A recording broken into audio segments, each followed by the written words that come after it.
Dan lalu ususnya dikeluarkan dan diletakkan di bahu sebelah kanannya.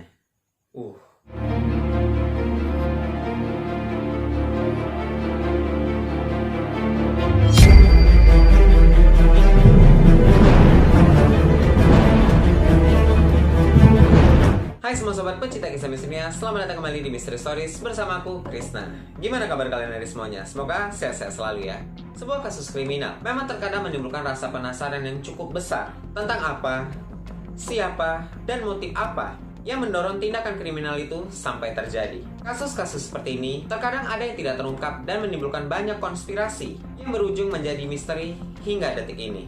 Jack the Ripper adalah julukan buat seorang pembunuh sadis di akhir abad ke-18, tepatnya pada tahun 1888. Kasus ini berasal dari negara Inggris, tepatnya di daerah pemukiman kumuh pada era tersebut yang bernama Whitechapel. Namun, hingga detik ini, sosok Jack the Ripper tidak pernah benar-benar bisa teridentifikasi, meskipun sudah banyak teori-teori yang berusaha memecahkan siapa dalang di balik pembunuhan sadis terhadap para wanita-wanita yang rata-rata bekerja sebagai kupu-kupu malam ini. So, dalam kesempatan video kali ini, kita akan bahas tentang kronologi dan spekulasi-spekulasi tentang siapa sebenarnya Jack the Ripper ini. So, nggak usah pakai lama-lama lagi, ini dia kronologi pembunuhannya.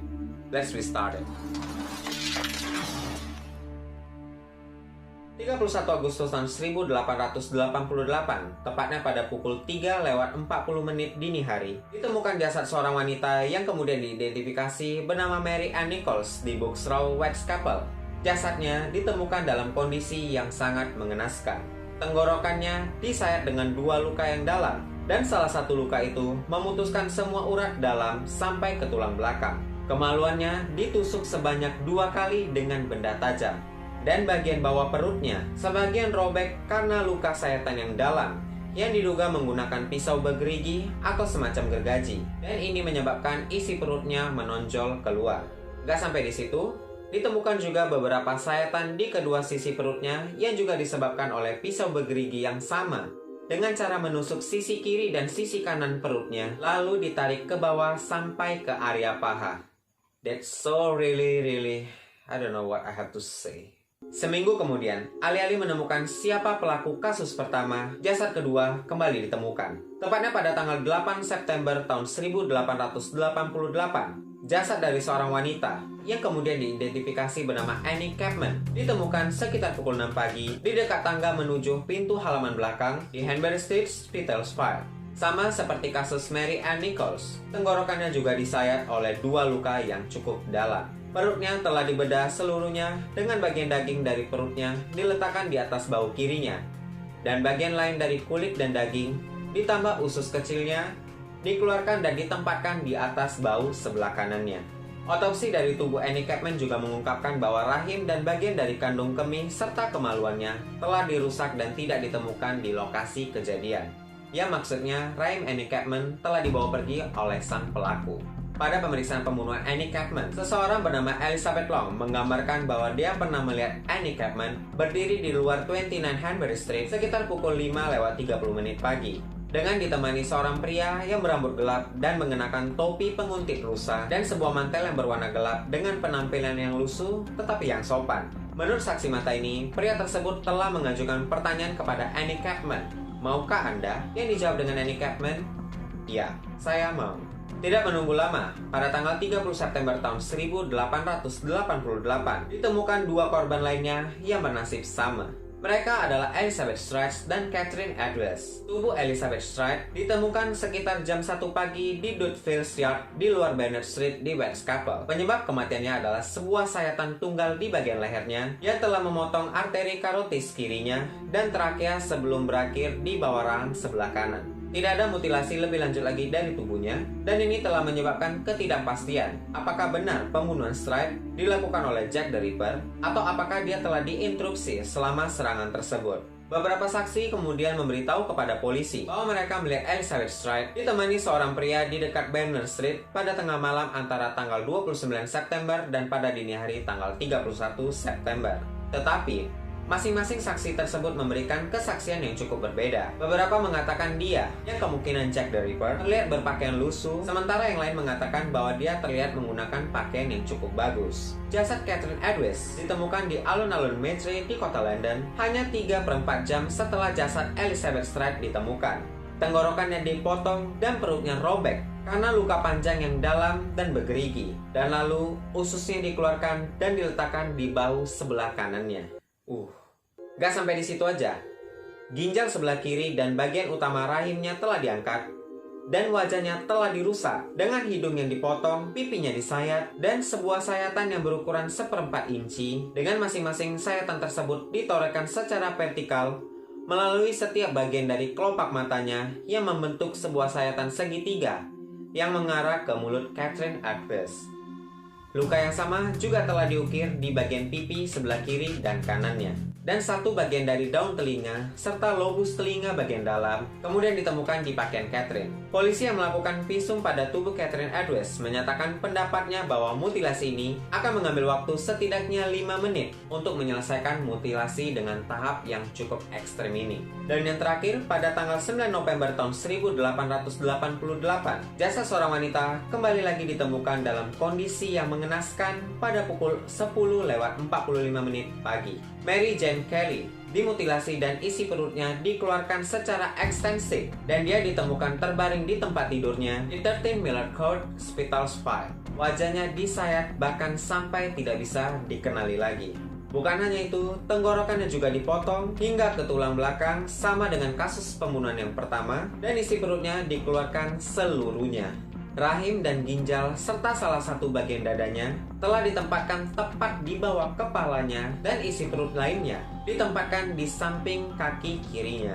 Tetapi jantung dari Mary tidak ditemukan di TKP. Kelima korban yang ditemukan ini diserang setiap akhir pekan. Dan kelima korbannya dari Jack the Ripper ini diidentifikasi memiliki profesi sebagai kupu-kupu malam. Dari kelima kasus ini, polisi dan seluruh tim penyelidik menyimpulkan bahwa pelaku memiliki ilmu anatomi bedah yang baik atau mungkin memiliki profesi sebagai seorang tukang jagal. Mutilasi yang dilakukan oleh Jack the Ripper ini benar-benar sangat sadis, sehingga seluruh warga Whitechapel merasa sangat ketakutan pada era tersebut.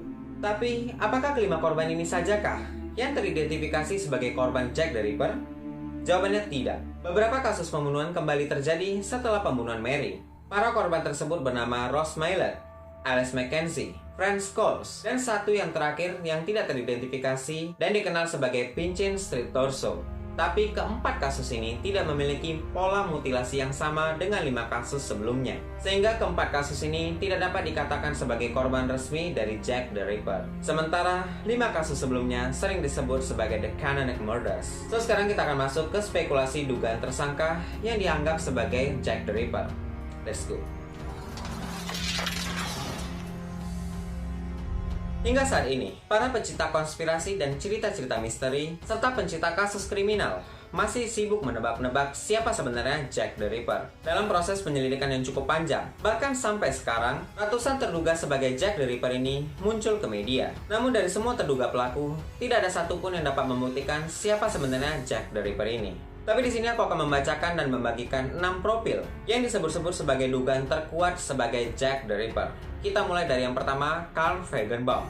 Menurut suatu hipotesis yang diajukan oleh pensiunan detektif Inggris, Jack the Ripper adalah seorang pelaut yang berkebangsaan Jerman yang bernama Carl Feigenbaum. Carl telah dihukum mati pada tahun 1894 atas dugaan terhadap pembunuhan yang dilakukannya terhadap seorang wanita. Sang detektif yang bernama Trevor Merritt ini mengajukan 2 fakta, bahwa 2 gelanggang kapal dagang sedang ramai di dekat daerah Whitechapel itu, dan ada 2 orang pria yang diketahui menjadi pelanggan rumah bordir setempat. Seperti yang kita ketahui, setiap korban Jack the Ripper adalah sosok wanita yang berprofesi sebagai kupu-kupu malam. Sang detektif juga melihat kemiripan kejahatan Jack the Ripper dengan pematian Juliana Hoffman yang ditenggarai menjadi korban Carl Feigenbaum 6 tahun sebelumnya.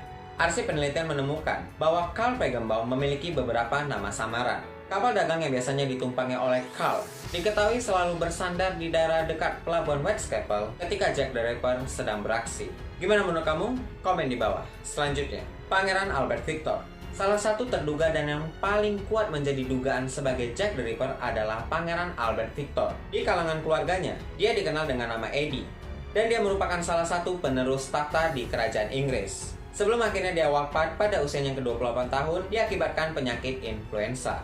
Pada tahun 1970, Dr. Thomas Towles dari Inggris menerbitkan tulisan yang mengarahkan kepada Eddie yang telah melakukan pembunuhan selagi dalam keadaan tidak waras yang disebabkan oleh penyakit sipilis yang dideritanya yang cukup parah. Tuduhan yang agaknya menyeramkan ini mengguncangkan pers internasional dan seluruh pencinta teori konspirasi yang terus berusaha menjajaki apakah benar seorang pria yang seharusnya menjadi raja itu adalah seorang pembunuh yang berdarah dingin yang paling terkenal dalam sepanjang sejarah. Namun tiba-tiba sejumlah catatan resmi, tulisan di koran, dan sejumlah sumber lainnya merujuk kepada pertanda bahwa sang pangeran tidak berada di lokasi kejadian ketika para korban tersebut tewas dengan sangat mengenaskan. Apakah benar bukti yang sebenarnya mengenai Victor telah dihapus? Kasih komen kamu di bawah. Kita lanjut ke spekulasi yang ketiga, yaitu Montego John Drake. Pada 9 November tahun 1888, 7 minggu setelah peristiwa pembunuhan kelima dan sekaligus yang terakhir, jasad seorang pengacara lulusan Oxford University ini ditemukan mengambang di sebuah sungai yang bernama Sungai Thames dengan kantong-kantong yang diisi dengan batu dan sejumlah pemberat lainnya. Para penyidik kemudian menyimpulkan kematian John merupakan tindakan bunuh diri dan diperkirakan mayat tersebut telah mengapung di sana selama berminggu-minggu. John diduga mengalami krisis pribadi tahun 1880-an, termasuk tentang pemecatannya sebagai seorang guru di sebuah sekolah asrama. Belum lagi tentang kematian ayahnya dan penyakit mental ibunya yang mengharuskan ibunya dirawat di rumah sakit jiwa. Walaupun tidak ada bukti kuat yang mengkaitkan dirinya dengan pembunuhan yang dilakukan oleh Jack the Ripper, rangkaian kejahatan itu terhenti setelah kematian dirinya. Sehingga pada tahun 1894, seorang detektif dari kota London memasukkan John dalam daftar 3 nama sebagai terduga Jack the Ripper. Gimana menurut kamu? Komen di bawah. Kita akan masuk ke spekulasi dugaan selanjutnya yang bernama Walter Sickert. Pria yang lahir pada tahun 1860 ini dibesarkan di Inggris dan menjadi pelukis impresionis yang dihormati yang berpengaruh dalam dunia seni Inggris di awal tahun 1900-an. Walter dikenal sangat tertarik dengan kasus Jack the Ripper, terutama saat dia menyewa kamar yang dia katakan pernah dihuni oleh Jack the Ripper. Pengalaman menginap di sana membuat dirinya melukis kamar tidur yang pernah dihuni oleh Jack the Ripper pada tahun 1907. Lukisan yang cukup abstrak ini membuat dia menjadi dugaan kuat bahwa dia adalah sosok Jack the Ripper yang selama ini dicari-cari. Salah satu novelis ternama tentang kasus kriminal menuliskan bahwa dia dan sejumlah tim pakarnya telah menguji hasil DNA dengan menggunakan DNA yang diambil dari surat-surat yang pernah dikirimkan oleh Jack the Ripper kepada pihak kepolisian terkait dengan kasus pembunuhan yang dia lakukan, yaitu surat yang berjudul Dear Boss, yang dikenal sebagai surat yang pernah dikirimkan oleh Jack the Ripper kepada polisi terkait setelah pembunuhan kedua yang telah dia lakukan. Sampel DNA yang diambil dari surat tersebut dicocokkan dengan DNA dari lukisan karya Walter dan mereka menemukan kecocokan terhadap DNA tersebut. Sayangnya, banyak sekali pencinta kasus teori konspirasi menolak pernyataan ini. Karena menurut mereka, surat yang dikirimkan oleh Jack the Ripper bukan hanya satu, tetapi banyak, dan ini bisa saja bukan surat yang asli. Ditambah lagi DNA yang ditemukan dalam surat tersebut merupakan DNA yang umum ditemukan. Terduga selanjutnya bernama Robert Mann. Di tahun 2009, seorang sejarawan Inggris setelah dibantu oleh tim forensik dan psikologis, dia akhirnya berhasil menyingkap misteri Jack the Ripper. Sejarawan itu bernama Maytrow. Dia menunjuk Robert Mann sebagai pelaku dan terduga Jack the Ripper. Robert Mann adalah seorang pegawai di rumah duka di Whitechapel, di mana jasad para korban tersebut dibawa dan diperiksa. Para ahli kriminologi masa kini meyakini bahwa sosok Jack the Ripper memiliki masa kecil yang berantakan dan status ekonomi yang cukup rendah. Dan sosok Robert Mann dianggap sebagai sosok yang cukup cocok sebagai Jack the Ripper. Gimana menurut pendapat kamu? Kasih komen kamu di bawah.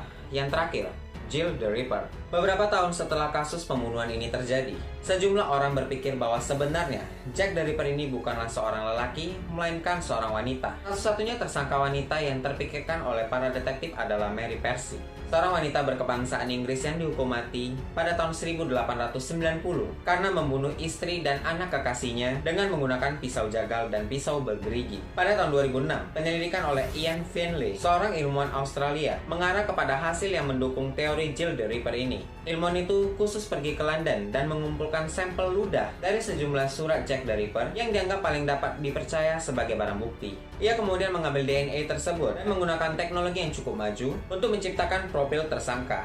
Walaupun hasilnya masih jauh dari kesimpulan, tetapi ada arahan bahwa sebenarnya kemungkinan pengirim surat tersebut adalah seorang wanita. Ditambah lagi dengan tulisan dari surat tersebut disusun dengan sangat rapi. So, itu dia tadi guys, ke-6 profil yang diduga sebagai Jack the Ripper ini. Gimana menurut kamu? Kasih komentar kamu di bawah guys. Apakah benar ke-6 pelaku ini sebenarnya adalah terduga pelaku yang paling kuat yang dianggap sebagai Jack the Ripper? Atau kalian memiliki profil-profil lain yang mungkin belum aku sebutkan sebagai dugaan pembunuh paling terkejam sepanjang sejarah ini? Sebenarnya masih banyak lagi terduga-terduga lainnya yang cukup banyak menimbulkan kisah dan konspirasi tersendiri. Bukan hanya 6, bukan hanya 10, tetapi ratusan bahkan ribuan orang yang nggak mungkin aku sebutin satu persatu. Karena ada satu halaman Wikipedia yang khusus membahas tentang terduga pelaku-pelaku yang dianggap sebagai Jack the Ripper ini. Kalau kalian mau, aku bakalan taruh linknya di bawah di description box supaya kalian bisa baca nanti sama-sama. Dan kalian boleh adu argumen dan komen di sini. Aku persilakan dan kita boleh cari-cari teori-teori konspirasi yang berhubungan Jack the Ripper ini. Boleh bahas sama-sama di kolom komentar. Aku persilakan kalian. So, supaya kita bisa baca sama-sama dan semakin menambah ilmu serta wawasan tentang Jack the Ripper ini. Buat kalian pecinta konspirasi dan teori-teori konspirasi, pastinya udah gak asing lagi dengan kasus Jack the Ripper ini. So, sampai di sini dulu video kali ini guys. Gimana menurut pendapat kalian tentang video hari ini dan cerita hari ini? Kalau kalian suka dengan video kali ini, jangan lupa juga untuk kasih tombol like-nya dan jangan lupa juga untuk subscribe channel ini dan nyalain notifikasinya agar kalian mendapatkan notifikasi saat aku upload video terbaru. Juga jangan lupa untuk follow aku di Instagram, gampang aja @krisnarams, dan DM aku kasus-kasus apa yang pengen kalian bahas untuk video selanjutnya. So, thank you for watching. See you next video. Bye-bye. Jangan lupa juga untuk komen tentang Jack the Ripper ini di kolom komentar. Aku tunggu ya. Bye-bye.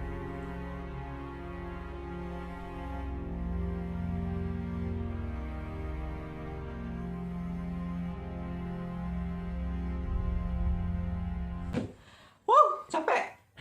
Tahu nggak, aku selesai syuting video ini tuh jam 1:21 pagi. Bentar lagi sahur loh.